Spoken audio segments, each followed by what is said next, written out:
선생님, 우리 양반전, 허생전 이런 책을 또 쓰신 유명한 분이시기도 하죠. 자, 바로 실학자들입니다. 현실적인 우리 학문을 실학이라고 했고요. 자, 그러면 이제 우리 조선 후기에 경제가 발전하면서 우리 또 많은 것들이 바뀌어요. 우리 서민들도 많이 누리게 되고 즐기게 되고요. 그 다음에 우리가 조선 후기에는 약간 서양의 물건들이 조금씩 들어오기 시작해요. 처음 보는 것들이 들어오기 시작합니다. 서양 것들이 예를 들면 서양에서 멀리 보는 우리 그 만안경에 해당하는 천리경 이런 것도 들어오고요. 그 다음에 뭐 세계 지도 같은 것도 들어오고요. 그러니까 이런 서양의 문물을 접하면서 우리 것을 지켜야 되겠다. 우리 것에 대한 연구도 더 하자라는 생각을 하시는 분들이 계세요. 그래서 우리 것에 대한 연구를 국학이라고 합니다.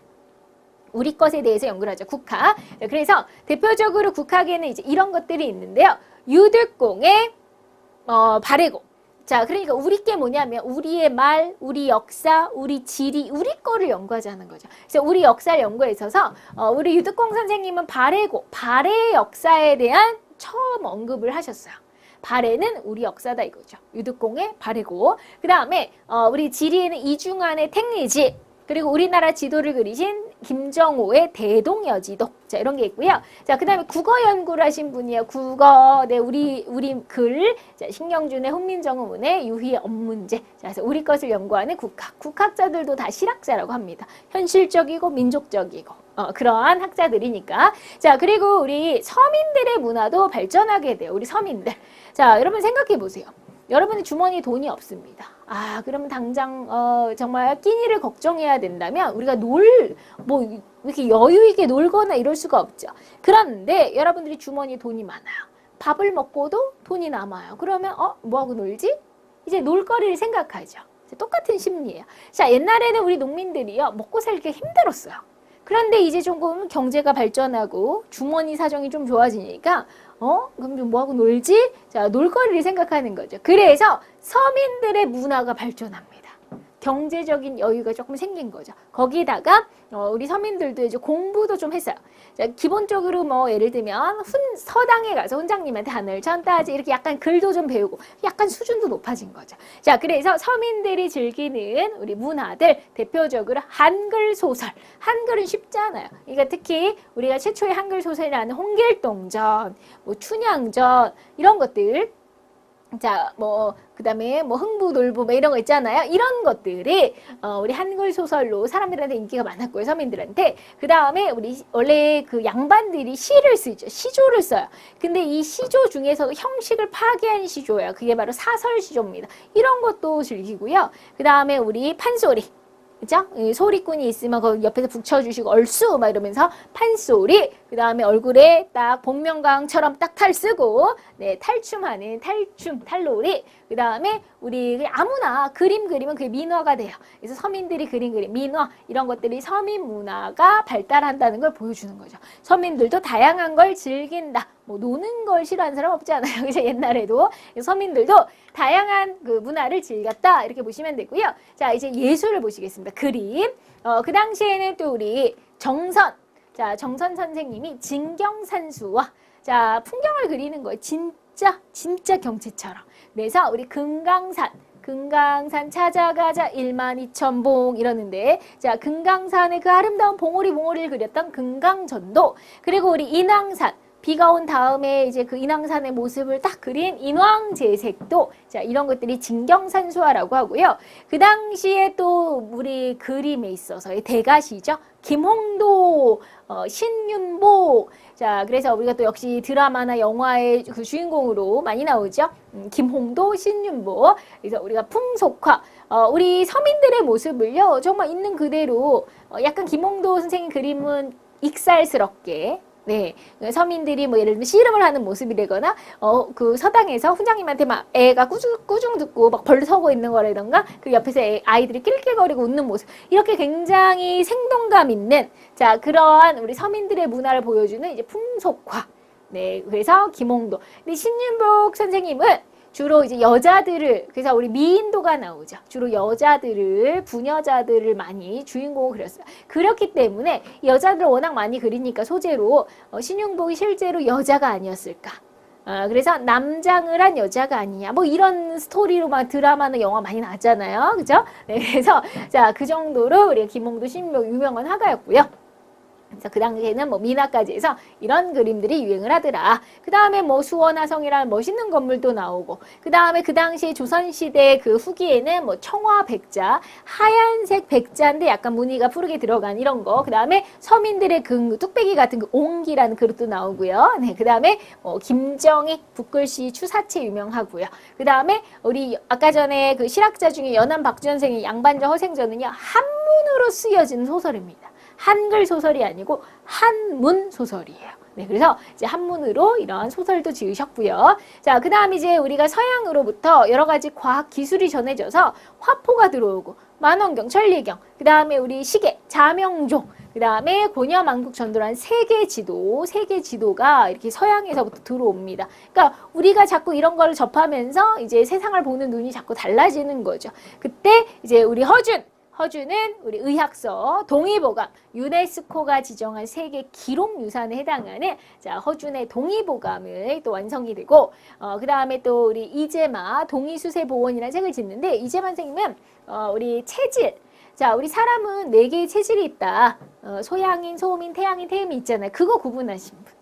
네, 그래서 체질에 따라 처방도 달리해야 된다, 뭐 이런 걸 주장하신 분이고요. 자, 정약용선은 또 나오네. 뭐 의학에도 나와요, 그죠? 그러니까 뭐 다방면의 천재라고 했는데 마거 회통이라고 한 책까지. 네, 그래서 과학 기술도 발전하는 조선 후기다. 자, 그러면 우리 아까 전에 이렇게 치열한 붕당 정치가 있었죠. 네, 이렇게 막 우리 전쟁 이후로 막 정치도 뭐 여러 가지 격동이었고, 그 다음에 뭐 경제도 발전하고 서민들의 문화도 발전, 모든 게 막 변해요. 자, 그러다가 영조 정조 다음이 좀 웃겨요. 자, 우리가 영조 정도까지는 이제 노론의 시대라고 했죠. 치열하게 붕당을 하다가 결국에 노론의 시대인데, 자, 정조 임금 다음부터 나라가 엉망이 됩니다. 자, 정조 임금 다음에 자, 나라를 물려받은 사람은 이제 순조. 그리고 순조, 헌종, 철종 3대 임금에 걸쳐서 한 60년 동안 나라가 개판이 돼요. 그 정치를 세도 정치라고 합니다. 세도 정치. 자, 이제 그 왕이 너무 어릴 때 왕이 된 거예요. 너무 얼라가 왕이 됐습니다. 자, 그러니까 얼라가 왕이 되니까 애가 뭐래요? 근데 이제 나서는 게 누구냐면 왕의 장인어른. 왕의 장인어른이 아이고 내가 너희 뒤를 봐주겠다. 왕의 뒤를 봐주겠다. 말이 그렇지 자기가 완전 왕 노릇하는 거죠. 애니까. 왕이 애니까. 그래서 왕의 그 외척 세력이라고 하죠. 왕의 그 여자 쪽 집안인 외척 세력. 안동김씨입니다. 대표적으로. 안동김씨, 풍양조씨, 안동김씨 이런 가문들이요. 3대에 걸쳐서 60년 동안 헤쳐먹는 시대가 세도 정치입니다. 우리가 한 파가 아니라 이제 한 가문이 해먹는 거죠. 그죠? 어떤 한 특정 안동김씨 이렇게 한 가문이. 네, 그래서 자, 나라 꼴은 엉망이 되죠. 자, 완전히 비리가 넘쳐나는 시대예요.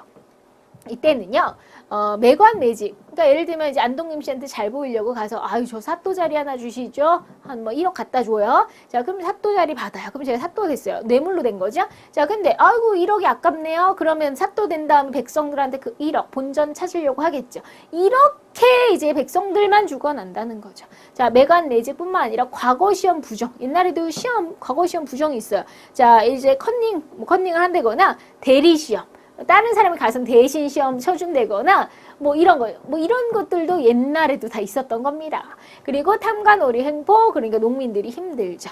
힘듭니다. 그래서 우리 세도 가문들이 자, 이렇게 권력을 구가할 때 역시 아직도 있습니다. 붕당정지 때부터 최고의 기구였던 비변사, 그 다음에 우리 군사기구는 훈련도가 아직도 세도 가문을 뒷받침해주는 기구로 최고의 기구였던 거죠. 그죠? 정치, 군사기구로. 자, 이렇게 세도 정치, 백성들이 너무너무 힘든 시기예요. 특히 백성들은 이 세 가지 때문에 너무너무 힘든데 이 세 가지를 삼정의 문란이다 이렇게 얘기해요. 세 가지가 뭐냐면, 자, 일단은 우리가 아까 전에 곡식을 세금을 낸다고 했잖아요. 그 곡식, 내가 내야 될 그 할당량이 있는데 그거 이상을 받아가는 거죠. 이 탄간오리들이 그 이상을. 그래서 정해진 양보다 많은 액수의 세금을 받아가는 거 문제. 그 다음에 자 우리가 군대 가는 거 대신에 군포를 한 필만 내도 된다 이렇게 줄여줬죠. 그죠? 자 그게 균역법이었는데 자 이제는 원래 군대는 16에서 60살이 가기 때문에 군포도 16에 60살만 내면 돼요.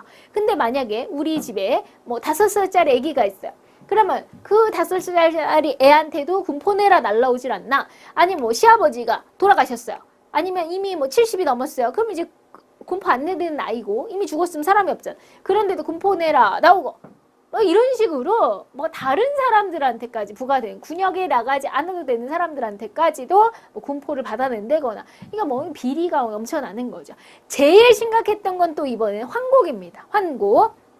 우리가 곡식이 부족할 때 우리가 이 곡식을 빌려갖고 가을에 출사할 때 갚는 거죠. 백성들을 굶지 말라고 만들어준 이 착한 제도인 환곡이 오히려 고리대로 변질을 해요. 빌려달라고도 안 했는데 빌려주고 이자는 이따만큼 붙여먹거나 네 아니면 빌려줄 때는 아주 질 나쁜 뭐 쌀이라든지 딴 거 섞어서 준 다음에 받을 때는 또 질 좋은 쌀 내놓으라고 한다거나 이런 식으로 엉터리죠. 엉터리. 그래서 특히 이 세 가지 삼정의 문란 중에서 이 환곡의 백성들을 제일 괴롭혔다고 해요. 그래서 상당히 문제가 있었고요. 자, 그러면 이제 농민들이 이런 식으로 우리 세도 정치 때 탐관오리들한테 쥐어 뜯기니까 농민들이 이제 폭발하겠죠. 그죠? 참다 더 이상 못 참겠다 이제 폭발할 텐데 우리 농민들이 이제 처음에는 귀여웠어요. 분노를 어떻게 보여주냐면 밤에 이제 낙서를 하는 거죠. 벽에다가 이 사또 나쁜 놈 죽어라 이 나쁜 놈 막 이렇게 네 이렇게 탄간오리를 비방하는 모욕하는 그런 정도 네 이렇게 당당히 나서지 못하고 약간 뒤에서 이러는 그런 정도다가 이제 점점 심해져서 관할을 습격한다거나 나 세금 못 내 뱉지 뭐 약간 이렇게 나온다거나 자 이런 식으로 심지어는 이제 자기 고향을 버리고 이제 뭐 산골로 들어가는 거죠. 왜냐면 세금을 너무 뜯어가니까 산골로 들어가서 도적대가 되거나 그러니까 지나가는 양반 습격해갖고 재산 뺏고 막 이런 식으로 도적이 되거나 이렇게 많이들 변하는 거죠. 그러니까 사회가 엉망이 되는 거죠. 그래서 나름대로 정부가 이게 좀 심각하니까 대책을 이라고 내놓은 게 있어요. 그래서 이 삼정의 문란을 시정해 보겠다는 삼정이정청이라는 기구도 만들고 그 다음에 그 유명한 암행어사 제도도 열심히 해봅니다. 암행어사 출도요. 그러면 이제 우리가 나쁜 탐관오리 다 때려잡고 이럴 것 같죠? 자 결론적으로 또 얘기하면 아무런 효과가 없습니다. 암행어사가 좀 멋있게 다 때려잡으면 되지 않나? 그거는 춘향전에 나오는 이몽룡처럼 멋있는 건 소설이고요. 실제로는 자, 이 암행어사가 되는 사람도 다 좋은 집안의 사람들 열심히 공부해가지고 좋은 집안 사람들이 암행어사 되잖아요. 근데 그 좋은 집안이라고 하는 애들이 다 양반들이 탐관오리들이 많잖아요. 자, 그러니까 암행어사가 됐을 때 어쨌건 다 끼리끼리 아니에요. 끼리끼리인데 막 서로 자기들 쳐넣겠어요. 그게 안 되는 거죠. 그래서 별로 효과는 없었다라는 겁니다. 그래서 지금 굉장히 농민들은 너무 우리 백성들 너무 불쌍한 시기. 세도 정치 나라 엉망 왕권 땅에 떨어지고 부정부패가 넘쳐나며 자 우리 백성들은 너무 힘든 시기. 더 이상 못 참아 이제 농민들이 봉기하기 시작합니다. 대표적으로 홍경래의 난과 진주 농민 봉기가 있어요. 홍경래의 난은 자 이제 홍경래라고 하는 사람이 어디 사람이냐면 평안도 사람이에요. 자, 근데 우리 아무래도 북쪽 끝이죠. 이쪽으로 끝인데, 자, 그러면 가뜩이나 백성들이 삼정의 문란으로 고통스러워하는 데다가, 자, 우리 평안도 사람들이 불만이 있습니다. 평안도가 끝에 있다고 우리 차별하지 마! 평안도민 차별 대우에 대한 불만을 가지고 자 우리 몰락한 양반 출신 자 원래 양반이었는데 이제 몰락한 양반이면 얼마나 사회에 대해 이 사회 불만이 많겠어요. 그러니까 몰락 양반 출신 홍경래가 주도가 돼서 자 이제 홍경래 난이 일어납니다. 근데 이제 농민, 광부, 폰팔 있고 뭐 다양한 사람들 그러니까 힘없고 돈 없는 사람 다 붙어가지고 같이 싸운 거죠. 그래서 이 홍경래의 난이 이제 커지면서 네 커졌지만 결국 정부한테 진압당하죠. 그래도 농민들이 스스로 자각에 의해서 일어났다는 거 이게 참 대단한 거예요. 드디어 이제 농민들도 못 참겠다 이거죠. 자 그렇게 됐고요. 자 그 다음에 또 한 번 이 진주에서 이번에 농민 봉기가 일어납니다. 진주에서 네 진주에서는 우리가 이 백낙신이라고 하는 요 나쁜 놈 때문이에요. 자, 이 백낙신이라는 놈이 또 백성들을 굉장히 또 수탈하니까 이 진주에서도 들고 일어난 거죠. 네, 그래서 유계춘이라는 역시 몰락한 양반, 우리 계춘이 아저씨가 우리 몰락한 양반이 자 역시 주도해가지고 이 진주에서도 농민 봉기가 일어납니다. 결국에는 이제 진압당해요. 역시. 그렇지만 자, 이 특히 진주 농민 봉기는 여러분들 그 순조, 헌종, 철종 우리 3대에 걸쳐서 자, 우리 홍경래 난은요 순조 때 일어난 거예요. 그 초창기인 거죠. 우리 세도 정치 초창기. 근데 순조, 헌종, 철종에 가서 자, 우리가 나라꼴이 더더더더더 최악이 되죠. 그러니까 철종 때 가면 가장 최악이에요. 우리 60년 동안 얼마나 정말 부정부패의 끝장이겠죠. 자, 그러면 순조 때 홍경래의 난이 일어났고 진주 농민 봉기는 바로 철종 마지막 해에 일어나는 거예요. 자, 그러면 가장 극에 달했어요. 막 부정부패가 극에 달할 때, 자, 우리 진주 농민 봉기 이후로요, 전국적으로 막 농민 봉기가 퍼져요.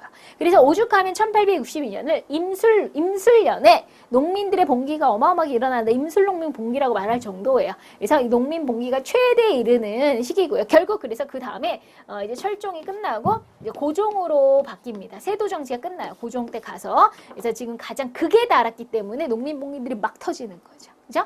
그래서 농민들이 막 열심히 봉기를 하는. 그래서 농민봉기 최대가 언제 때라고? 철종 때라고요. 가장 세도 정치, 부정부패가 극에 달했기 때문에.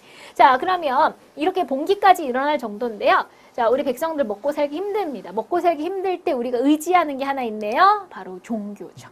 종교. 네. 참 웃기게도요. 우리 사람들이 이렇게 막 좋은 일이 많을 때면은 별로 이렇게 교회 안 가요. 근데 교회나 절에 갈 때는 뭐 뭔가 사업이 안 된다거나 아니면 뭐 큰 시험을 앞두고 있어. 그럼 뭐 부모님이 막 뭐 108배도 하시고 네, 아무래도 또 뭔가 간절한 게 생길 때 더 이렇게 의지하게 되죠. 좀 나약해질 때. 그죠? 자, 그러면 이때는 정말 백성들이 너무 힘든 시기예요. 그러니까 뭐 기대고 싶은 게 종교인 거죠. 종교가 인기가 많아집니다. 그래서 시대가 어려울 때는 자, 그때는요. 이제 새로운 예언 사상이 돌기 시작하는 거예요. 네, 예언 사상으로 그래서 유명한 사상이 정감록 사상인데요. 정감록. 자, 이 정감록이란 예언이 도는데 이제는 이 씨는 가고 정 씨가 온다 뭐 이런 거야. 그러니까 얼마나 이 나라가 싫으면 이 나라는 이 씨의 나라잖아요. 이 시기에는 조선은. 그러니까 이 씨는 가고 새로운 뭐 정 씨가 등장한다 이런 말이 할 정도로 세상이 바뀌기를 원하고 있는 거죠. 백성들은요. 그래서 이런 뭐 여러 가지 무속신앙, 뭐 무당이나 굿 이런 거에도 의존을 하고 그러니까 뭔가 그런 거에 자꾸 기대는데요. 이 시기에 새로운 종교 2개가 탄생합니다. 새로운 종교 2개요. 자, 첫 번째가요. 우리가 드디어 하나님을 믿는 크리스트교라고 하죠. 자, 그 천주교가 우리나라에 들어와요. 자, 저는 또 어렸을 때 이렇게 생각했어요. 외국 신부님이 우리나라 와서 예수 믿으세요 해가지고 전도를 하셔가지고 우리가 믿었겠다. 저는 이렇게 생각했어요. 아니에요. 그게 아니고 참 너무 웃기게도 우리가 이 하나님을 믿게 되는데 자, 우리나라 사신 중에서 중국 청나라에 간 사신이 있겠죠. 중국은 잘 가니까. 자, 그러면 여러분들이 해외여행 생각해보세요. 해외여행 갔어요. 여행도 하지만 뭐 신기한 거 있으면 뭐 사오기도 하고 선물도 사오고 막 이러잖아요. 자, 그러면 마찬가지. 우리 사신도 외국에 갔다가 요거 좀 신기한 처음 본 책이네. 뭐 책도 좀 사오고 그 책 중에 성경책이 있었던 거예요. 그래서 이렇게 막 읽어보니 이거 내용 좋은데 아이고 서양의 학문도 괜찮구나. 이렇게 된 거예요. 자, 처음에는 그것을 서양의 학문이라고 생각했어요. 그래서 뭐라고 불렀냐면 서학이라고 불렀습니다. 서학. 근데 이거 괜찮은데 그러다 보니 이제 종교로 인식하게 되고 중국에 가서 베이징에 가서 세례를 받고 돌아오는 사람까지 생겨요. 최초로 세례를 받고. 그러니까 누가 시키지도 않았는데 스스로 믿은 거예요. 우리는요. 그렇게 우리 이 땅에 천주교가 들어오게 됩니다. 처음에는 이제 사신의 도입으로 이제 서학으로 소개가 되다가 이제 정조 때 이후로는 이제 최초로 세례를 받고 오는 이승훈이라는 사람도 등장하면서 우리 조선 교회가 생기고요. 이제 신앙화 됩니다. 자, 그러면 모든 사람은 병등하다라고 하는 이 종교. 네, 굉장히 인기가 많아요. 네, 굉장히 인기가 많고 사람들한테 많이 퍼집니다. 자, 그런데 보세요. 이 양반들이나 아니면 우리 왕이 볼 때 이 나라는 왕 거거든요. 왕의 입장에서는. 근데 이 나라는 예수님이 이 세상을 만들었고 이 세상의 모든 만물의 근원은 예수님 아닙니까? 하나님 아닙니까? 그죠? 네, 그리고 이 세상은 다 평등하대요. 말도 안 되는 거죠. 우리 양반들이 볼 때 이게 무슨 말도 안 되는, 그죠? 왕이 볼 때는 그럼 저 천민이랑 나랑 똑같아? 말도 안 된다 이렇게 생각하겠죠. 거기다가 우리 조상들은요 대단히 제사를 중요하게 생각했던 유교 문화를 갖고 있는데 자, 우리 십계명에서 나의 우상을 섬기지 말라. 제사 안 되죠. 자, 그러니까 당연히 이런 제사 지내지 않는 거 이런 것 때문에 이제 박해를 하는 거죠. 그래서 유교의 제사를 지내지 않는 거, 인간 평등 사상, 그리고 뭐 죽어서 천국 간다, 지옥 간다 이런 내세 사상을 이유로 자, 천주교 신자들을 박해합니다. 굉장히 많이 처형당하고 그러죠. 자, 그러면 처형당하니까 안 믿을까요, 사람들이? 아니죠. 그럼에도 불구하고 더더 믿는 사람들은 많아졌다는 거. 네, 이런 종교를 이렇게 힘으로 막을 수는 없겠죠. 자, 그 다음에 또 하나의 종교가 우리나라에서 탄생합니다. 하나는 이제 천주교가 들어온 거라면, 자, 우리가 동학이라고 하는 종교가 탄생하는데요. 경주에 몰락한 양반 최재우라고 하는 사람이 자, 동학이라고 하는 종교를 창시해요. 가만히 보니까 그 성리학은 너무 양반들이 믿어서 짜증나요. 그렇죠? 서학은 또 서양권이니까 왠지 별로예요. 불교는 산속에 다 처박혀 있어요. 그렇죠? 자, 그러니까 뭔가 이렇게 믿을 만한 게 없네요. 그래서 농민들을 대변할 수 있는 뭔가 종교가 있어야 되겠다. 그래서 최재우는요. 근데 모든 거는 약간 짬뽕이에요. 순수한 창작이 없습니다. 유교, 불교, 도교 뭐 이런 걸 다 좋은 내용을 다 섞어요. 민간 신앙까지 버무린 다음에 짠 하고 나온 게 동학입니다. 동학. 그래서 동학의 기본 사상은 세 글자 인내천 사상이에요. 사람은 곧 하늘이다 이거. 하늘 어디 있어요? 여기 우러러 봐야 되죠. 우러러. 자, 그러면 사람은 하늘이라고 했어요. 남자든 여자든 할아버지든 할머니든 아이든 사람이니까 다 우러러 보고 모든 인간은 똑같다 이 말이죠. 그렇죠? 결국 이것도 인간 존중 사상 똑같네요. 둘 다 공통점은 인간을 존중하는 마인드. 자, 이러한 사상으로 자, 우리 새로운 종교가 나오니까 특히 농민들 사이에서 어마어마하게 인기가 많아요. 네, 그래서 우리 농민들 사이에서 엄청나게 퍼지는데 역시 평등을 얘기했습니다. 평등을 얘기하니까 역시 이 최재우는 잡혀가서 처형당해요. 자, 우리 백성, 이 사이비 교주 같은 이라고 이상한 종교를 만들어서 백성들을 꼬드겨 처형시킨 거죠. 네, 그래서 혹세무민의 죄로 이제 처형을 당합니다. 그럼에도 불구하고 역시 2대 교주가 이제 최시형으로 바뀌고 더더 인기가 많아집니다. 우리 농민들 사이에서 대단히 인기가 많아지는 그래서 인내천을 바탕으로 반봉건, 반외세. 자, 우리 그 탐관오리 나쁜 양반들도 물리치고 외세도 물리치자 이러한 사상으로 대단히 인기가 많아지는 어려운 시기입니다. 세도 정치 어려운 시기에는 역시 종교가 인기가 짱이다 이렇게 생각하시면 되겠습니다. 네, 이렇게 해서 우리 전쟁 이후로 참 조선 사회에도 다이나믹하게 많은 것들이 바뀌었는데요. 문제 한번 풀어볼게요. 자, 1번. 다음과 같은 정책들을 실시한 조선의 국왕은 탕평책, 규장각, 왕실도서관, 장용영, 왕의 승리 부대, 수원화성. 자, 이것은 전부 다 정조의 업적이죠. 정답 2번. 다음에 그림을 그리고자 할 때 적절한 것은 임진왜란 당시 국난 극복을 위해 활동하는 모습을 그림으로 표현해 보기. 임진왜란 때 자, 나라를 국난을 극복하기 위해서 그러면 임진왜란 하면 이순신 장군님이시잖아요. 자, 강화도에 상징한 어제연 아직 안 배웠는데요. 하객진 전법으로 적을 물리치는 이순신. 맞죠? 그죠? 이순신 장군이 안시성에서 적과 싸우는 성주와 백성들 그것은 안시성 싸움이죠. 자, 살시에서 우중문 부대를 물리치는 을지문덕 살수대첩이죠. 정답은 2번입니다. 자, 3번. 다음에 설명하는 광해군의 외교. 광해군은 중립. 그쵸? 네, 그래서 중립 외교고. 자, 명이 쇠퇴하고 후금이 성장하던 시기에 명과 후금 사이 신중한 외교 정책을 펼쳤다. 이를 통해서 전쟁을 피하고 신리를 추구했던 광해군의 정책은 중립 외교. 이 정책을 하다가 결국에는 서인의 인조방정으로 쫓겨나죠. 어떻게 명이랑 친하게 안 지내고 후금 따위하고도 이렇게 친하게 지낼 수 있느냐?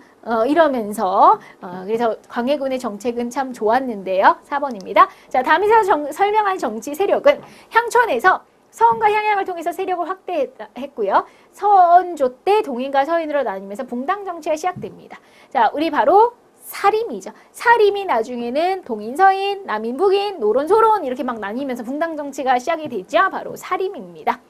1번. 자, 다음 내용과 관련된 조선의 정치 사회 세력은 사화가 4번이나 있었어요. 사림이 화를 당했죠. 훈구랑 사림이 계속 싸워요. 네, 그래서 서원 운영과 향약을 조직했고 이조전랑의 임명 조직. 이조전랑이란 자리 때문에 결국에는 이제 사림끼리 또 분열된다고 그랬죠. 동인 서인으로. 동인과 서인으로 분열된 거 역시 사림이 포인트. 1번. 자, 붕당 간의 대립을 완화하기 위해서 영조가 처음으로 자, 탕탕 평평 나는 인재를 골고루 등용하겠다. 붕당 정치 싫어했던 게 탕평책이죠. 그렇죠? 정답 2번. 자, 다음이 설명하는 조선 후기 학문은 실용적이고 실증적인 학문이다. 자, 이수강, 정약용, 박지원 선생님이 대표적인 학자고요. 근대 지향적이나 정치에 반영이 안 됐습니다. 왜냐하면 이들이 힘이 약해서. 자, 그래서 백성들한테 반영됐다면 참 좋았을 텐데요. 현실적인 학문 실학. 정답 1번. 자, 다음 내용과 관련 있는 조선시대 왕은 순조, 헌종, 철종 3대에 걸쳐서 60년 동안 세도 정치라고 하죠. 그렇죠? 자, 대표적인 가문 안동김씨, 풍양주씨가 있었습니다. 왕실과 혼인관계를 맺은 몇몇 가문이 권력을 왕실의 외척 세력이라고 하죠. 네, 그래서 나라가 엉망이 되는 세도 정치. 정답 2번. 자, 다음에 설명하는 것은 양인 한 명당 우리 성인 한 명이 군포 2필을 징수로 농민에게 큰 부담을 줬어요. 자, 그래서 영조 때 군포를 한 필로 딱 과감하게 반으로 줄여주면서 농민 생활 향상시키죠. 자, 군포 2필을 한 필로 균역법입니다. 균역법 정답 4번. 자, 이렇게 해서 우리 문제까지 모두 풀어보셨습니다. 자, 우리 많은 사건들이 항상 나오죠. 많은 인물들도 나오고 많은 이제 주제들이 한 시간에 많은 것들이 언급돼서요. 특히 국사는 우리 스토리를 생각하시면서 꼼꼼하게 복습 잘해주세요. 여러분들 화이팅!